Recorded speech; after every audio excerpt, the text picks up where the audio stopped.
We are in our stomping grounds, Starmand'scircle today. Yep, Starmand'scircle. Just want to show you some of the shoppings. I'll tell you about a little bit of the history, and a little bit about the neighborhood. So, and touch on the real estate, of course. Of so course. Stay tuned. Well, normally we talk just real estate, but actually I wanted to share some history about Starmand'scircle. I bet you didn't know. I bet there's a lot. I mean, I actually learned stuff quite often. Just recently I learned, I didn't know that Cafe La Rope used to be John Ringling's office. I didn't know that. Well, we're going to get into that a little bit. Okay. So first and foremost, if you're new to the channel, Yep. we want to show the map of where we are. So right off of downtown Sarasota. Correct. Right? Yep. So you cross that Ringling Bridge, John Ringling. He's going to come up in the video, so you'll hear that name again. A lot, yep. And you cross right over here, and you pass Bird Key, which I've done a whole neighborhood tour of Bird Key. Sure. Which is actually a man-made island. And then you kind of mosey on over here to Lido Key. And Lido has a beach. Yep. We did a video about the beach Right. and all of that. But did you know that in 1893, Charles Saint Armand, not Saint Armand, Saint Armand, a Frenchman, he was the first resident of the island, and he purchased it for $21.71. The whole island? Yes. $21. $21. Imagine if you kept it. Oh. Imagine if you kept it. He'd be a quadruple billionaire. That doesn't even make any sense. He'd be filthy rich. Yeah, if easily. that's even a thing.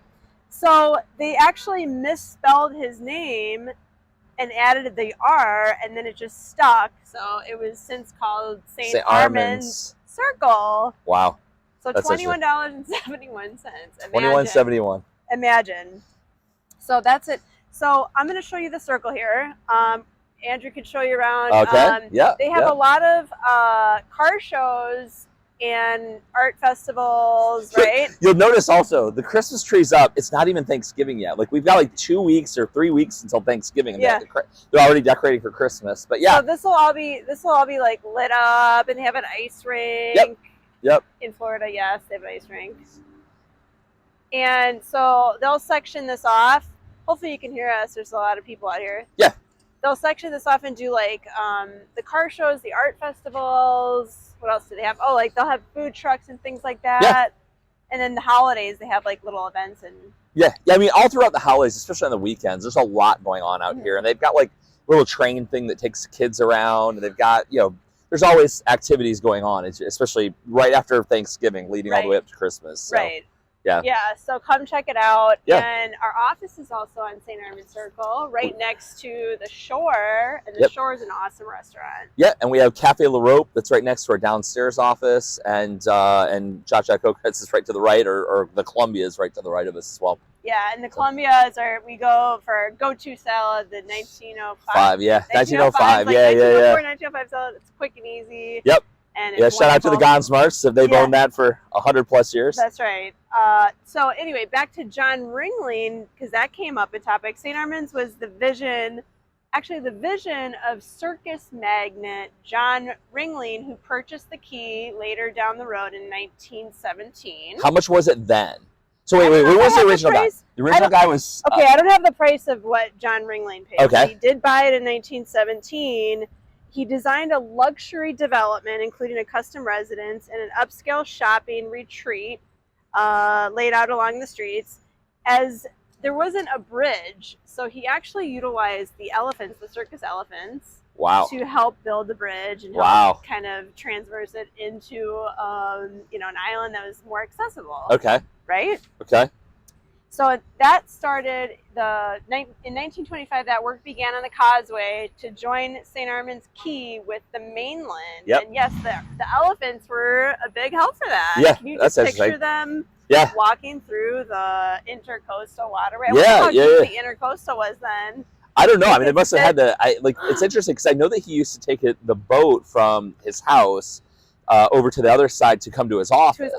So I'm not sure. I mean, that's interesting. I wonder how they built that. Yeah. I know, which is now, like you said, Cafe La Rope. Right. Which, by the way, Cafe La Rope just undergone some really awesome renovations. It's really beautiful inside. It really is. So, really stunningly incredible. I mean, they had renovated it before. Then the hurricane happened, and I think after the hurricane, they just shut down and did totally redid it again. It's really nice inside. It's really nice. Yeah. The bar is more modern. I mean, it was kind of due. Yeah, It was. It used to be really dark inside there. Now it's like bright and just really, really well done. They have, like, it's all set up for wine, and it's beautiful. Yeah, it's really well done. So, all right. So once John established that people could get here, right? So he builds the bridge. Then people wanted to buy real estate. So like the first day of sales, how much would you get? There's no way you're gonna guess. How many sales? It exceeded $1 million in sales. That's a lot of money back then. 1912. I mean, when you're talking about it, back then, houses were hundreds of dollars. Hundreds of dollars. So you're talking $1 million in sales. That's a stunning amount. Right? Yeah, for that time period, that's a lot of money. I mean, a house would have gone for what back then? Who knows? I don't know. I mean, I'd have to look it up. I mean, I know even $1,000 maybe. Yeah. Yeah, I mean, that's a lot of money. That's not even an escrow right now. No. That's not even an escrow deposit right now. No. Man. So what's crazy is it went through a period of depression as well. So the 30s, I'm guessing, of course. Yeah, for 20 years it was kind of sleepy here, and then not until the 1950s did businesses open once again, and I think it's been slowly uphill from there. Yeah, growing since then, right? Yeah, and even like I've seen a lot of photos of out here, and even as far south as Venice, a lot of it was still dirt roads back then. Like I remember, like I've seen photos of the downtown in Venice that were like, it's dirt roads and very, very, very small, not a lot of shops, and mostly beaches. So yeah. Well, so now we have over 100 stores here. Yeah. Anything from like the restaurants we've talked about. There's Crab and Fin across the way. Yep.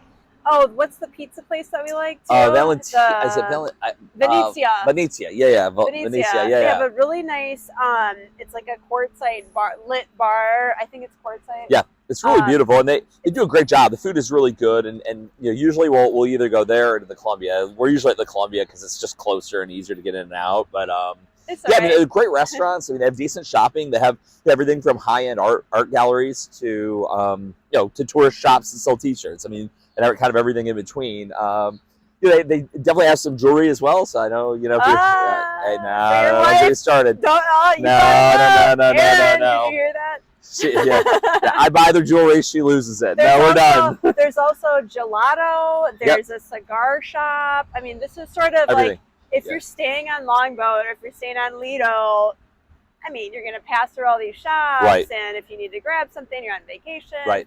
Truly, I mean, truth be told, like, even when we're out here working, it feels like, I always say this, I feel like I'm on vacation for like even 10 minutes in between my work day. Yeah. I mean, it's very, it's kind of easy going. I mean, there's it's a little bit busy, but especially during season, but like generally speaking, it's a very vacation vibe to it. Yeah.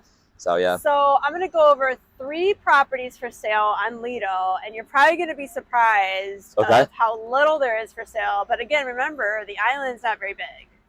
Right. Okay. So as of, we're in almost middle of November here, 2023. We're about ready to head into Thanksgiving. Right. It's crazy. So on the whole island right now, there are only 8 listings. Wow. 8 properties for sale. So the low price, and I looked at condo, townhouse, villa, single family home. Like I looked at the gamut. Right. And there's only 8. I literally had to go back and look again because I thought, maybe I'm doing something wrong here. Right. So what would you guess is the low price? I'm going to say, so I showed 2 condos that backed up to Tommy Bahamas that were $499 and $525. So I'm going to guess $499 is the low price. Yeah. Is it the place at 500 East Washington? Yes. So so that place, and believe it or not, they're actually really well renovated, and you can rent them nightly. Step over here. Sorry, I'm like out of picture here. And you can rent them nightly. They're really well renovated. The one that's $525 is really nice, but neither of them are selling. And I can't figure out why. What do you think it is? You can think the size? So I've shown this to 4 or 5 different investors, and the thing that keeps coming up is as soon as they go to look up the revenue, believe it or not, the nightly revenue out here is not very high. And you thought it was going to be like in the 400s. I thought it'd be 350 or 400 a night. I'm like, I know kind of like, okay, if you're staying out at Longboat Key Club, it's 1,500 a night. So if you get a place for 350, it's a full condo with a full kitchen and a full bathroom. It's really totally renovated. I was thinking it'd be 300, 350 at least. Most of the Airbnbs out here, $185, $200 like a night. in the off season. In season. Oh. And they're just not generating the same small. revenue. This one's it was tiny. It's a 1-1, 831 square feet for $499. So I'll put some pictures up. Unit 21B. Yep. Hopefully you can hear us. And then the other one is 16B that's in there, and 16B is 525, way better renovated. They renovated it to live there. So I think both of those will probably sell under 500 though. Okay, interesting. Like well under 500. So next up, the median. I just took like the median. This is gonna be hard. I'll give you a hint. They're not. Neither of these are on the water. Okay, so you're coming down a lot. That's not really giving you too much information. That's still gonna hurt. I'll just tell you. It's tough. Yeah, what is it? Okay, median is 2.988. Okay. The address is 408 Jackson Drive. I'll put up a picture so you can see what it looks like. Okay. It's a 1955 home. Okay. 3-3, so 3-bedroom, 3-bathroom, 2344 square feet, and again, not on the water. Yeah. So you're buying location then. Absolutely. Yeah. I mean, okay. Number one, walkability in Sarasota is tough. Right. I did a whole video. Right. I don't know if you were in that video. I don't think so. No, that was one of the ones. One of the ones I wasn't in yet. Whole walkability series in the playlist there. Check it out. There's not that many places. This is one of them, but because you're on an island, it's an even higher premium. Yeah. And you're by the beach, even higher premium. So I think that like downtown Sarasota will become more walkable as they're really developing a lot down there. But you're still probably a year and a half away from it really exploding down there. There really isn't anywhere in Sarasota that's going to have the walkability. If you're down here on Lido, you've got restaurants, you've got bars, you've got entertainment, you've got shopping. You have a lot here. Yes, if you're downtown, you have all those things as well, but you also aren't really going to have many water views down there either. So it's to each his own. And like if you want more of that vibrant, like action-packed downtown might be it. There's also walkability in Lakewood Ranch and some of the areas in Lakewood Ranch. Sure. But just it's one great feature that you have everything here. It's very like St. Armand's is not like very commercialized too. Like most of the restaurants here now, we do have like the Starbucks. Right. We do have Starbucks, but it's not overly commercialized. So most everything down here is locally owned and operated, family business, run for many, many years, generational. Right. And it gives like that je ne sais quoi, you know, like about Sarasota, like compared to Fort Myers or something. Right. Like it's just not, it's just a different feel. Yeah. Very European, I would say. And there's a lot of Europeans that live here too. I mean, there's definitely a huge European population. We kind of all say like usually in June, July, and August, in most places in Florida, everything just collapses. I mean, there just really is not any business. In Sarasota, we generally have a lot of business in June, July, and August with Europeans coming and vacationing. So I was actually doing floor time last week, and there was a German couple, and I was like, we were just in Germany. Right. Bring all your money here because your taxes are way less. High there. Way less. So we had a nice conversation, and that just shows you like they were really very much gravitated towards St. Armand's. I could tell they were really enjoing themselves, and it sounded like their first time here, and they loved it. They were just all smiles. That's and they good. said everybody was so friendly. Yeah. So a nice little chat. Okay, back to the list. So last on the list, the highest price right now this will probably go up in season, but $6.75 million, and the address, again, not on the water. Wow. That's a high number, not on the water. Not on the water, but brand new home, 8-bedroom, 8.5 bathroom. Wow, for that many bedrooms and bathrooms, it's only big. It's only 3,875 square feet. Yeah, that's not very big for 8 bedrooms. Sounds to me like it's built as an Airbnb. So, and that's a really high number for a property that's not on the water when you consider.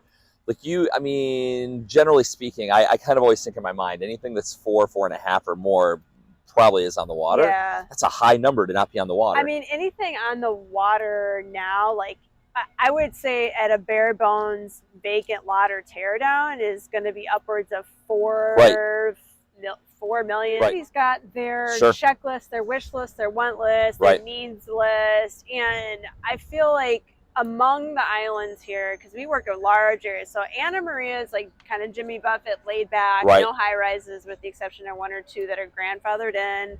right? And then you come down Longboat, and it's a very different feel. It's very different. Gated. It's the only island with a golf course, Right. and it's more of that manicured kind of Right. feeling, just very different. And then St. Armand's is so small; it's sort of like the center of town for Longboat, is what I would call it. Sure. You know. Well, then as you go down to Siesta Key, you know, if you're on the north side of the Key, it's generally a younger crowd. It's on the south side of Siesta Key, it's a little bit more established, larger estates, it's quieter. They are getting more restaurants, a little bit more activity down there, but generally speaking, it's a little bit quieter. Yeah. And then you go down to Casey Key, and that is very quiet. I mean, and generally speaking, those all are residential. It's people either retired or, you know, they have the time to get on and off the island. And then as you go further and further south, it's you know, Minnesota. We do quite a bit of business down there now as well. Minnesota. I mean, just to put into perspective, because as you had not. And I'm taking Casey Key out of the mix, but if you take a home on Casey Key, sure. like the one I'm going to be listing soon, it's beachside and it's bayside. It's over 2 acres. If you took that home, which actually does not exist on Longboat, right? Like there's no golf and beach, right across the street, like as in you own the property, doesn't exist. So it would be at least 25 million. We're going to be listing it for 10 million. And it's all relative. It's quieter down there. It's less established than Longboat, and it's still Englewood. It's not caught up yet to. And if you're on Casey Key, you'll have those Gulf to Bay lots, but I mean the lots alone are 3.5 or 4. So by the time you're building a large home down there, you're easily going to be in that.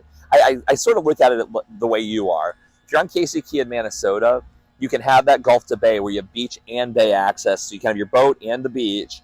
A lot larger lot, a lot larger home, but if you move those properties to Longboat, it'd be 20+ million. If you moved them to the south side of Siesta Key, they'd be 20+ million. I mean, they're really high. You know, you can get a lot more for your money if you go further south, but then of course you're further away from the shopping, you're further away from the restaurants, you're further. I mean, there's more here in Sarasota. So now we love the islands and we love selling, you know, listing and selling property. But I got a message from one of you not too long ago that from a gentleman. And you said that you would be embarrassed to call us because you're looking in the 300 to 400 range. And I said, no, call us anyway. Call me. Yeah, anyway, I have a listing right now in Las Palmas. It's 310,000 or 309,000. You know, we definitely do deals that are you know, not luxury, but you know, admittedly, most of our deals are in that luxury space. But we don't want you to feel like no, you can't. Not at all. Please Absolutely. don't ever feel like that. Like we definitely specialize in market to the luxury end and the you know, if we're going to spend the marketing dollars, we might as well shoot for the stars. Right. So, but we don't want you to feel like that. As a matter of fact, it's the opposite. I've been doing this a really long time, and I think the lowest priced property I sold in my career was $45,000. Okay. I mean, geez, what is my lowest? I think I've got you beat. Oh, you do. Yeah, I think my lowest is 417. Oh, geez. I don't think I sold anything under 417. Then you know what? Don't call him. Nah. Listen, she sells a lot more big homes. Yes, don't let her fool you. No, but we never want you to feel like that. No, absolutely.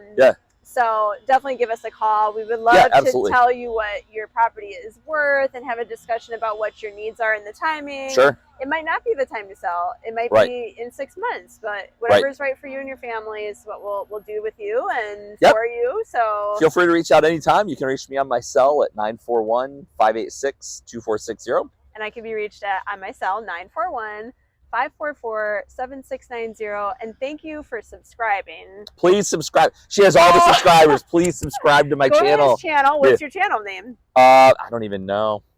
Andrew. Isn't that terrible? It's look Andrew me up. If you just Google Andrew Reese, you can find me on YouTube. REESE. So please go and like and subscribe and watch his channel. And thank you so much for your comments, your likes, and please share with anybody that you feel this would be helpful.